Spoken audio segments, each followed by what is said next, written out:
You know, my favorite thing about the movie is like it feels like a movie. I have to say it that being a straight white man in modern day society is actually quite comparable to being a Jew in Nazi Germany. Before we begin this review, I just want to be honest about one particular thing, which is that I'm an incel, and this film is partially about incel culture. This film is about exposing people like me. I am one of them. I am one of those bitter, resentful people. I think that there is a partial obligation on women to provide men with a certain amount of satisfaction in life, especially to the men who aren't currently receiving it. That's just my personal belief. So this profound film is coming after people like me.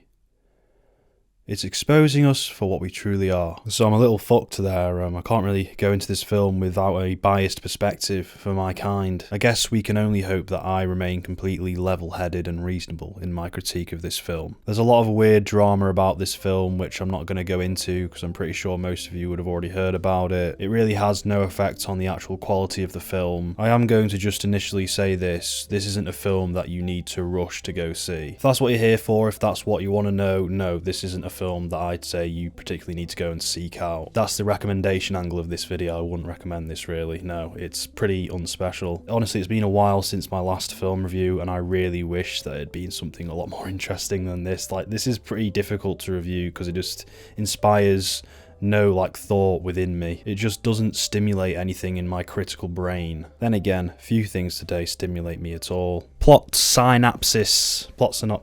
It takes place in this strange, isolated suburban community in which everything resembles a 50s lifestyle when it comes to traditional gender roles. So it's just all of these couples in all of these houses who are just living the traditional 50s American idealistic lifestyle, where the man is the breadwinner who goes off to work and comes back, and she is dances and cleans and cooks and stuff, you know, all that stuff, get back in the kitchen kind of shit. It's one of those, it's supposed to be a nice, friendly suburban place, but actually there's some dark secrets underlying all of this, and oh boy, it's a very big surprise to the audience. Florence Pugh plays the main character, and she's typical housewife. She's married to Harry Styles' character. She's dancing around and saying, oh, this is a little bit nice, but maybe it's actually not nice in the end. Olivia Wilde, who is the director of this film, also stars in it as another housewife. It's just this weird isolated community of a bunch of couples, and some of them have children but most of them don't. It's a very clear mockery of the 50s lifestyle that was endorsed so heavily back then, the typical suburban family, white picket fences, so to speak. The film is all about that whole angle of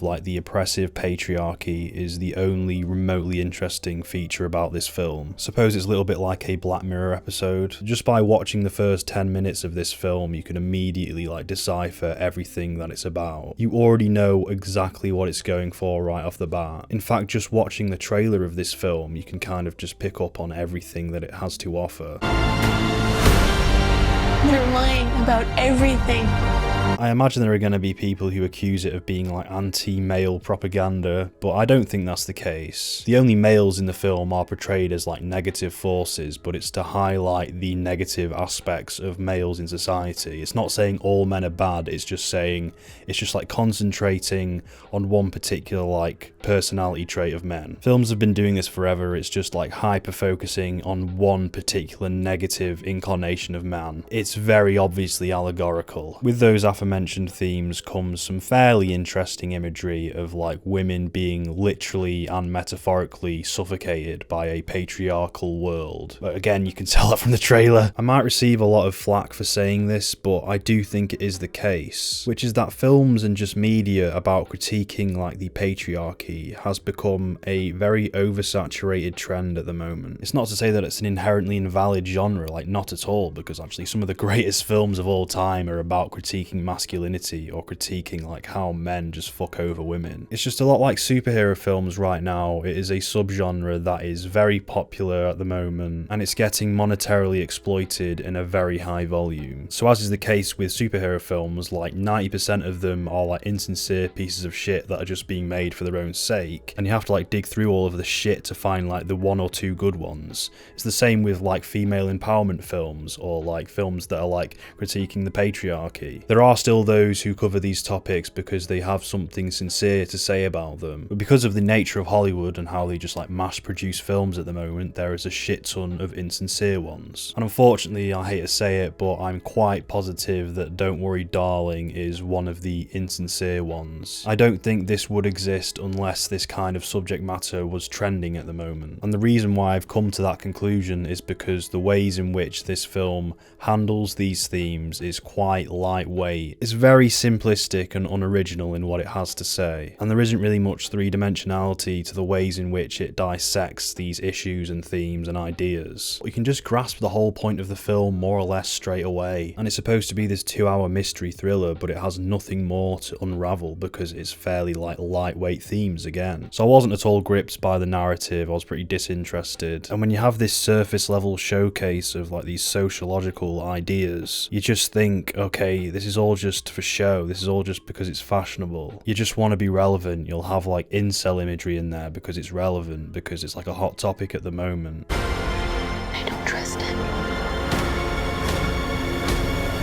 Aside from those themes, the direction is nothing special. The cinematography is fine. I hear it getting like praised a lot. It's okay, it's pretty. Because it's a thriller, it tries very hard to be ominous and creepy, but it fails at that because it uses very derivative tropes and like filmmaking techniques. It's just this thriller that's done in this very bland, unoriginal presentation. It was just using empty filmmaking tricks to try and get you to feel things, and I didn't feel anything. I never felt uncomfortable, I never felt creeped out or like on the edge of my seat or like, oh no, what's going to happen now? I never felt anything in this film, which sucks. It's awful. It's so fucking dull to not feel anything in a movie. A good way to describe the style of this film is like a poor man's Get Out, I suppose.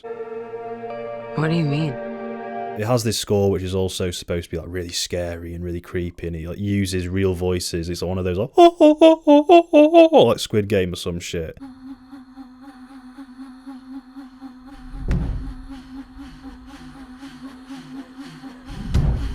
Also just a technique that is just horribly overused at the moment. There just seems to be no original voice to this film. I mean, it's competently shot, so that means that it's eligible to win 10 Oscars. I've seen a lot of shitty editing and a lot of like popular big movies, and this didn't have any, to be fair. I was kind of looking forward to seeing if it had any of that. I really like shit editing. I really like ripping into that. It's one of those films that's just probably easy to convince yourself that it's good because it's like, oh yeah, that's alright. Yeah, I suppose that was good. There wasn't anything terrible in that. It's just one of the most lukewarm things I've seen this year. Honestly, the best way I can describe this film is it's like a music video. It's like one of those trendy A-list celebrity music videos where they kind of incorporate everything that is what is hot at the moment in society. You know, just one of those music videos that goes viral and it has all of this like familiar iconography and pastiche in it, and it's all like 100% insincere. It's like that Gillette ad is just this cynical encapsulation of a bunch of popular trendy shit. I'm gonna sound like a dickhead for saying this, but it's honestly one of the worst times to make a film about female empowerment or female subjugation, because as of right now it is at the most oversaturated state it has ever been as a genre. What a terrible film to review. You're lying about everything. Maybe it was a lie. I knew it. I never should have trusted him. I can't believe I've done this. But Bacho, you haven't told us about the cast yet. How are they? What are the performances like?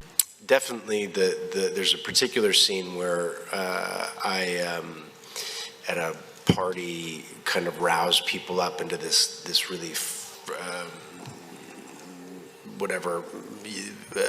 Unfortunately, the characters were just as one note as the themes of the film. Florence Pugh is an actress who's got a lot of goodwill from me because of her role in Midsommar. She was also in Little Women, and that was good. But aside from that, she hasn't been in anything remotely as interesting as Midsommar since. So that goodwill is starting to dwindle. I'm really not one way or the other when it comes to her performance in this film. It was serviceable. I didn't really feel anything on her behalf. Her character was just generic lead woman in a thriller/horror movie who's just always panicking and scared. There was really nothing for me to latch onto. She had like no unique characteristics. Odds are Olivia Wilde thought she was making some like groundbreaking masterpiece here because she's like deluded or something, when in actuality the film's got like barely anything to offer. Harry Styles is in this, and that's another reason why I feel kind of dirty for even paying for a ticket to see this film. Like, this really is just some trendy piece of shit, isn't it? Harry Styles is an honourable man He's sincere. He wore a dress. He really cares about transgender issues. You don't understand. It's not just some juvenile publicity stunt from him. This is real shit here. This is certainly not some weird progressive circle jerk between him and Olivia Wilde. Not at all. Do you reckon Jason Sudeikis was like a really big fan of Jordan Peterson? Maybe she's getting back at him. Harry Styles was fine, I guess, considering like what I was expecting from him. I kind of wish he'd been like absolutely terrible in this because it might have been a bit more entertaining. There were some deliveries of his when he's shouting that were like unintentionally funny, but it's always funny when like, oh, actor, time to shout because that means it's profound and meaningful. I just think his entire contribution to this movie is all for show. I think it's incredibly relevant today. You know, my favorite thing about the movie is like it feels like a movie. This film is a serious dramatic film where I shout and it's about female subjugation. It's horrible. It really dives deep to the depths of society or whatever. There's one scene where Harry Styles is in a car and he's angry, he's sad and he's angry and he's regretful about something, and they just do that thing that like shitty actors do where he just goes fuck. It was just such a forced, haphazard way of conveying emotions. Shouting and swearing is very often used by bad actors as a crutch to like, oh, this is really profound, oh, this is dramatic. Fuck! Just scream. I'm not saying you're not allowed to scream in films, like it's done well sometimes, like you need to convey screaming in films, but like it's just a crutch so much of the time. There was a lot of high school girls in the cinema who kept giggling at stuff he did, which I liked that. I liked how even his biggest fans knew that he looked kind of stupid. Spoilers, there's a bit where he's dressed up as an incel, and it's just such a shallow way of depicting it. It's just like, oh look, he's an incel now, oh he's unshaven, oh he's got glasses on, oh he's got his hoodie on, oh he looks like Mr. fucking Robot or something, oh we're in the incel den now, these are the people that Jordan Peterson has created, this is the consequence of watching too many Joe Rogans or some shit. Yeah, all in all, regarding Harry Styles' performance, all I ever saw was this A-list celebrity trying to like play the actor, like, ooh, I'm in a serious film now, ooh, I'm gonna shout at Florence Pugh now. It's kind of like when some dude bro shares some like feminist post to get laid. I'm gonna go into more spoilers here, so spoiler warning. And then lastly, you have Chris Pine's character who acts as the villain of the movie. A villain who is supposed to represent like an evil patriarchal force in society, who's supposed to have this scary, firm, rigid ideology. But because the way this film tackles its subject matter is so surface level, as is Chris Pine's character and his whole ideology, it's all just like vague mutterings of like chaos and order and all these like, ooh, cool words like, ooh, control, they're in control, and red pill, and chaos and order, and you can get chaos, chaos, we don't like chaos. It's just meaningless drivel. His ideology as a villain is just vague and underdefined. You can tell that they really thought that his character was going to be like really sinister and like people were going to be like unnerved by him or whatever. He's an unnerving, brooding intensity in this film. The thing is, Chris Pine's a perfectly good actor, I don't blame him. It's just him and Florence Pugh have got themselves entangled in this progressive circle jerk. Wasn't he like on drugs during all the press junkets for this film? Just like, what have I gotten myself into? Why am I sat next to Harry Styles? I'm an actor, for Christ's sake. It's like when Gandalf had a mental breakdown on the set of The Hobbit. This is not why I became an actor. So yeah, Olivia Wilde spent 5 minutes on 4chan when coming up with Chris Pine's character. Did you know that incels exist? That's the whole film. That's the whole message of the film. We are not going backwards. We're pushing forward. I don't think this would have changed much, but Chris Pine really didn't have ample screen time either. He just like came and went. He just like kind of disappeared for like 30 minutes of the film. It felt like that, at least. As a villain, he leaves no impression on the film. No sense of dread or like intimidation or threat when he's around. And then at the end, he just abruptly gets stabbed, and it's like, it's nothing. It just means absolutely nothing. Like, okay, you're dead now. You achieved nothing in this film. It's like, okay, bye. I'm never going to remember your character again. I'm never going to remember this film again. The film tops itself off with like a fairly melodramatic ending and this like goofy ass car chase, which is actually quite funny in its own way. Because like Florence Pugh's in her car, she's trying to escape. And then there are these two cars on either side of her pursuing her. And the men are like leaning out the window to try and grab her and stuff. And the expressions that they give are really funny, actually. They're like, that's how I remember it, at least. All in all, I've already said this, but this film feels like a trendy corporate music video rather than a piece of art. The people behind this don't seem to genuinely care about any of these things. Bare bones themes, bare bones performances, bare bones characters, vague pastiches of 50s sexism, vague mutterings of like patriarchal, like scary words from Chris Pine going, oh, control and order. If you want a better movie that tackles similar themes, I'd recommend Men. And the funny thing is, I don't actually like Men. again, but I know that it's at least trying to be sincere. That's at least attempting to be a genuine, interesting piece of art. Olivia Wilde's some crazy, retarded activist who thinks she's done something really profound here. Harry Styles is just there for the ride, there for the publicity. Anyway, that's that. That's Don't Worry Darling. I do apologise for the content hiatus that this channel has undergone. My last video was the Better Call Saul Season 6 review, and that was quite some time ago. Basically, I've been working on a bigger video, like a 45-minute to 50-minute video that's been taking like a lot more time to edit. That's what my attention's been focused on for this last month. I just thought I'd throw in this quick Don't Worry Darling review in the meantime, just to keep you satiated. As always, I appreciate the amazing support that you've given me. It's a feeling that I don't ever think will not feel surreal. Remember that you don't have to feel bad if you like this movie, if you enjoyed this movie, just because I didn't. I'm not your dad, I'm not angry at you. In terms of like the type of content I put out, it's always just ever changing, like every month, every week, and I kind of want it to stay like that. I want it nice and flexible so I can just have a random idea and like go through with that. In the meantime, I hope you're all doing well and I hope you enjoyed this video. If you didn't, I'm sad, sorry. And also I have to preface this, do not FaceTime Olivia Wilde at 3 AM.